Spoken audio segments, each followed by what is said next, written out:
পৰম শ্ৰদ্ধাৰ মোৰ শিক্ষাগুৰুসকল আৰু মোৰ মৰমৰ বন্ধু-বান্ধৱী আৰু ভাইটি-ভণ্টিসকল, পোনপ্ৰথমে মই সকলোকে আজি গণতন্ত্ৰ দিৱসৰ আন্তৰিক শুভেচ্ছা জ্ঞাপন কৰিলোঁ। আজি ২৬ জানুৱাৰী, আজি ৭৭তম গণতন্ত্ৰ দিৱস। গণতন্ত্ৰ শব্দটো শুনিলে আমাৰ মনত পৰে আমাৰ ৰাষ্ট্ৰীয় পতাকাখনৰ কথা আৰু আমাৰ সংবিধানখনৰ কথা আৰু এজন ব্যক্তিৰ কথা মনত পৰে।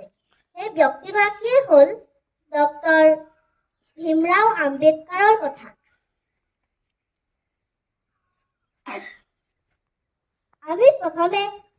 আমি গণতন্ত্ৰ দিৱসনো কিয় পালন কৰোঁ সেই বিষয়ে জানি লওঁ আহা।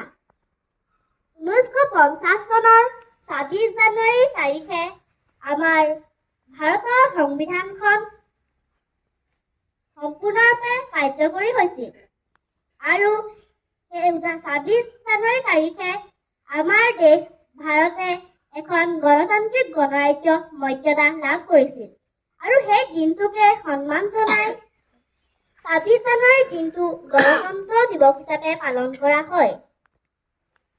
সংবিধাননো কি? আমি সেই বিষয়ে জানিব লাগিব। সংবিধান হৈছে দেশখনৰ সুপৰিচালনা আৰু দেশৰ নাগৰিকৰ ৰক্ষণাবেক্ষণৰ বাবে থকা নীতি নিয়ম আৰু আইন কানুনবোৰকে সামগ্ৰিকভাৱে সংবিধান বুলি কোৱা হয়।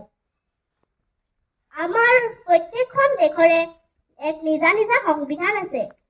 সেইদৰে আমাৰ দেশ ভাৰতৰো এখন সংবিধান আছে। ভাৰতৰ সংবিধানখন ৰচনা কৰিবলৈ 1946 চনত ভাৰতে এখন সংবিধান সভা গঠন কৰিছিল আৰু 1947 চনৰ ২৬ নৱেম্বৰত ডক্টৰ ভীমৰাও আম্বেদকাৰৰ নেতৃত্বত এখন খচৰা সমিতি গঠন কৰা হয়। এই খচৰা সমিতিখনে 1949 চনৰ ২৬ নৱেম্বৰ তাৰিখে ৩ বছৰ কাল পৰিশ্ৰম কৰি আমাৰ ভাৰতবৰ্ষৰ কাৰণে এখন সংবিধান ৰচনা কৰিছিল আৰু তাৰ পাছত